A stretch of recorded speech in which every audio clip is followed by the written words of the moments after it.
گزشتہ دنوں ہم نے آپ سے بات کی تھی کچھ سائنس کے حوالے سے، کچھ نئے نئے تجربات مشاہدات انسانوں کو ہو رہے ہیں اور مذہب کو وہ ریلیٹ کر کے یا مذہب کے کو بطور چیلنج کے وہ پیش بھی کرتے ہیں، ہمارے معرض بحث بھی ہیں.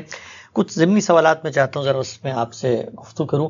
ہمارے آج کل بڑا غلغلہ ہے، کہتے ہیں کہ سائنس نے کوئی فورتھ ڈائمنشن جو ہے وہ اب سائنسدان دریافت کر رہے ہیں، ماہرین جو طبعیات ہیں، اور وہ یہ کہتے ہیں کہ یہ جو ٹائم اینڈ اسپیس کے کوانٹم سے بیونڈ کوئی انفینٹ کوئی ایٹرنل ڈائمنشن بھی اب دریافت ہو رہی ہے، اور اس سے غالباً مذہبی لوگ بڑے خوش ہو رہے ہیں. اور ہم نے دیکھا کہ جو کلیسا ہے اور جو مسیحی علماء ہیں وہ اس کو شاید خدا کی ایٹرنیٹی اور خدا کے ثبوت کے لیے کہہ رہے ہیں کہ ایک انفینٹ ریم کا ایک تصور سائنس دے رہا ہے. تو اس طرح کی چیزیں جب سامنے آتی ہیں اور مذہب کے مقدمے کا اس بات ہو رہا ہوتا ہے اور لوگ کرتے بھی ہیں، تو جو ناقدین ہیں وہ کہتے ہیں کہ آخر میں پھر بھی مذہبی لوگوں کو سائنس ہی کا سہارا لے کے دنیا کو یقین کرانا پڑتا ہے کہ دیکھو یہ 4 ڈائمنشن سے ہمارا خدا ثابت ہو جاتا ہے. تو اس سے تو یہ ثابت ہوا کہ پھر سائنس ایک برتر مقام پر کھڑی ہے. جو مذہبی لوگ یہ کرتے ہیں ان کے اوپر یہ تبصرہ کرنے کا بھی لوگوں کو حق ہے. میں نے تو کبھی یہ کیا نہیں. یعنی میرے نزدیک تو قرآن مجید کا جو استدلال ہے وہ میری فطرت کے مسلمات پر مبنی ہے، اور قرآن اس کو اسی طرح سے پیش کرتا ہے. میں نے تو آپ جانتے ہیں کہ میزان اپنی پوری کتاب لکھی ہے، اس طرح کی کسی چیز کا کہیں حوالہ نہیں دیا. تمثیل کے لیے یعنی بات سمجھانے کے لیے کہیں کوئی مثال دے دی جائے وہ بالکل الگ ہے. اب ظاہر بات ہے کہ ہمارے گرد و پیش کی دنیا ہی سے مثالیں لینا ہوتی ہیں، تو پہلے ہم وہ مثالیں فطرت کے عمومی مشاہدات سے لیتے تھے، اب بعض مثالیں سائنس کی ایجادات سے بھی لے کے پیش کر دیتے ہیں. تو مثال کے طور پر سمجھانے کے لیے کسی سائنسی تجربے کا، کسی سائنسی حقیقت کا، کسی سائنسی ایجاد کا حوالہ دینا یہ تو دنیا بھر میں ہوگا، تمام علوم میں ہوتا ہے، اس میں کوئی ایسی چیز نہیں. لیکن مذہب اپنے مقدمات اس طرح کی چیزوں سے ثابت کرنے کا محتاج نہیں ہے.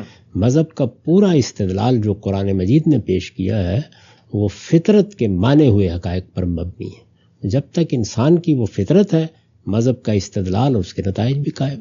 ٹھیک، لیکن ہم صاحب یہ بات تو آپ تسلیم کریں گے نا کہ جب کوئی سائنسی حقیقت سامنے آئے اور مذہب کی تفہیم سے کوئی مقدمہ بنا ہوا ہے اور دونوں میں تضاد لگے، تو پھر یہ چیلنج ہوتا ہے مذہبی علماء کے لیے کہ یا تو وہ خود ان نصوص اور متون پہ غور کریں. اس طرح پچھلے دنوں یہ بحث ہوئی کہ بھئی زمین گردش کرتی ہے کہ نہیں کرتی، اور مذہبی لوگوں نے کہا کہ جی وہ تو قرآن کہتا ہے کہ نہیں کرتی، اور سائنس نے کہا کہ کرتی ہے. تو پھر کچھ علماء بیٹھے اور انہوں نے کہا نہیں مذہب بھی وہی کہتا ہے جو سائنس کہتی ہے. تو چیلنج تو باہر کیف ہے نا کہ سائنس جیسی ڈیولپمنٹ پیدا کرتی ہے تو مذہبی علماء کو باہر کیف اگر تضاد ہے تو یا تو اس تضاد کی کوئی قرآنی بنیاد واضح کرنی پڑے گی، نہیں تو کوئی تطبیق پیدا کرنی پڑے گی. نہیں، اصل میں دیکھیے ایک چیز ہے قرآن مجید، اس میں اور انسانی علم کے حاصلات میں اگر وہ علم بن جائے، یعنی ایک ہے نظریات وہ تو رہتے ہیں، تو اس میں تضاد ہو کیسے سکتا ہے؟ تو ممکن ہی نہیں ہے. انسان بہت سے تصورات قائم کر لیتا ہے کیونکہ قرآن مجید خود تو نہیں بولتا. تو آپ نے قرآن مجید پڑھا، آپ نے پرانی یونانی علم کا مطالعہ کیا، آپ نے دنیا بھر کے اندر کے علوم فنون پڑھے، تو بہت سے آپ کے تصورات ہوتے ہیں جن کو ملا کے خود آپ نے اپنا ایک علم کلام بنایا ہوتا ہے، اس سے تضادات پیش آ جاتے ہیں. اچھا، تو یہ مذہب میں بھی کرتے رہنا چاہیے. آپ جانتے ہیں کہ میں نے جب مذہب پر لکھا ہے اور خاص طور پر اپنی کتاب میزان میں جب پورے مذہب کی تفسیر کی ہے تو خاص طور پر یہ جملہ لکھا ہے کہ اس میں فقہ، کلام، فلسفہ اور اس طرح کی چیزوں سے مذہب کو الگ کر کے پیش کیا گیا ہے. کیوں یہ ضروری ہے؟ یہ نہیں کہ میں اس میں 100% کامیاب رہا ہوں گا. ہر صاحب علم کو یہ کوشش کرنی چاہیے، کیونکہ جیسے ہی اس طرح کی چیزیں ہم اس کے ساتھ ملا دیتے ہیں تو کچھ دیر کے بعد وہ چیزیں انسانی علوم ہوتے ہیں، ان میں کوئی غلطی سامنے آ جاتی ہے. اگر آپ اس موقع کے اوپر اصرار کریں گے تو گویا مذہب کو شکست ہو جائے گی. نہیں، اپنی غلطی کی اصلاح کر لینی چاہیے. اس لیے میرے نزدیک صحیح بات وہی ہے جو ابن تیمیہ نے کہی ہے کہ جیسے ہی اس طرح کی کوئی چیز سامنے آئے تو فوراً غور کرنا چاہیے کہ کوئی ہم غلط رائے تو نہیں قائم کر بیٹھے، اور انسان اپنی غلطیوں کا اعتراف کرتا رہے، صحیح باتوں کو قبول کرتا رہے، بار بار اللہ کی کتاب کی مراجعت کرتا رہے. سائنس کیسے ترقی کرتی ہے؟ یعنی جو پہلے سے چیزیں آپ مان رہے ہوتے ہیں ان کو چیلنج کرتے رہتے ہیں نا. تو اللہ کی کتاب میں بھی اپنے فہم کو چیلنج کرتے رہنا چاہیے. اگر آپ یہ کام کریں گے تو آپ کو کبھی یہ مشکل پیش نہیں آئے گی. مجھے تو کبھی پیش نہیں آئی، اور مجھے اس طرح کے اکتشافات سے کوئی بہت دلچسپی نہیں ہوتی. ایک عام طالب علم کے طریقے پر میں ان کو پڑھتا ہوں. مجھے جو یقین ہے قرآن مجید کے استدلال کی بنیاد پر اس میں ایک تنکے کے برابر نہ اضافہ ہوتا ہے نہ کمی ہوتی ہے. ٹھیک، لیکن آپ صاحب نتیجے کے اعتبار سے تو جو وہ میتھڈولوجی ہے وہ زیادہ کامیاب نظر آتی ہے کہ جب یہ جو ہمارے کچھ بعض مذہبی علماء سائنس کے فیکٹس کو قرآن سے ثابت کر دیتے ہیں تو ہم نے دیکھا ہے کہ ہزاروں لاکھوں لوگ جو ہیں جو نان مسلمز ہیں وہ بھی مذہب کی طرف متوجہ ہوتے ہیں اور وہ کہتے ہیں کہ جو آج سائنس جس نتیجے پہ پہنچی ہے آج سے 1400 سال پہلے ایک کتاب پہنچ چکی تھی تو وہ اسلام میں داخل ہو جاتے ہیں. تو یہ جو دوسری میتھڈولوجی ہے کہ سائنس اور قرآن کے اندر آپ کوئی تطبیق پیدا کریں تو اس سے بظاہر خارج میں تو دین کو بہت فائدہ ہو رہا ہے. دیکھیے بات یہ ہے کہ خارج میں دین کو کیا فائدہ ہو رہا ہے کیا نقصان ہو رہا ہے یہ میرے نزدیک صحیح سوچنے کا طریقہ نہیں ہے. سوچنے کا صحیح طریقہ یہ ہے کہ اللہ کی کتاب کو ہم نے کیا فی الواقع ٹھیک سمجھ لیا ہے، یہ عمل جاری رہنا چاہیے. تو ایسا ہو سکتا ہے کہ ہمارے سامنے ایک حقیقت آئے اور ہم نے اس سے پہلے ایک غلط تصور قائم کیا ہوا ہو، ہم اس پہ نظر ثانی کر لیں گے، اس کو دیکھ لیں گے دوبارہ.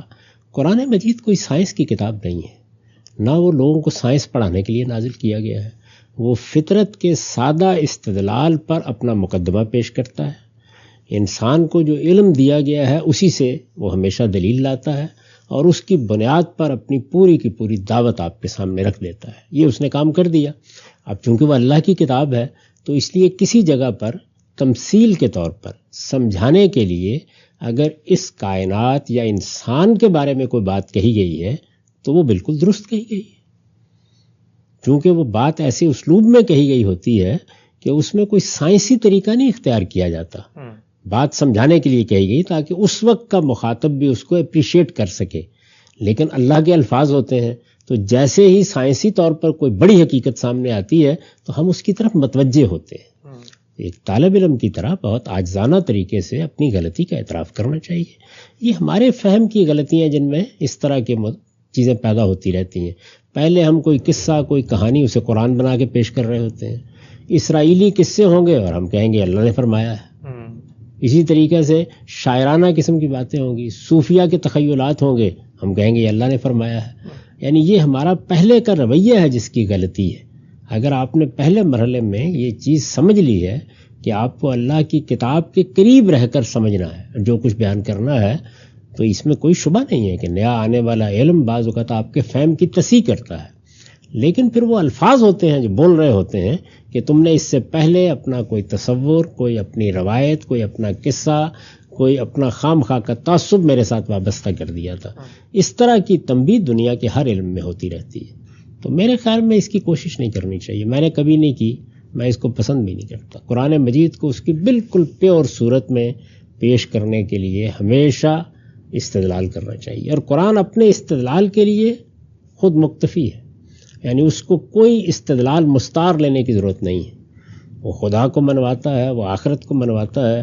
اس کے لیے انسان کی فطرت کے مسلمات سے استدلال کرتا ہے. یعنی وہی حاصلات جو آپ کے باطن کے حاصلات ہیں انہی سے استنباط کر کے وہ حقائق کو بیان کر دیتا ہے. اور اس کو اتنی سادہ بساط پر بیان کرتا ہے، ہر پیچیدگی سے، ہر کج پیچ سے بالکل بالا کر کے، کہ اس کو کسی تغیر سے کوئی تبدیلی آئی نہیں سکتی اس کے اندر. یہ اصل میں جزوی چیزیں ہوتی ہیں جو بعض موقعوں پر ہم نے کسی روایت، کسی قصے، اپنے زمانے کی علم کی بنیاد پر فرض کر لی ہوتی ہیں. تو وہ ہم خیال کرتے ہیں کہ اچھے چیلنج ہو گئی یہ چیز. اپنے فہم کی تصحیح کرنی چاہیے.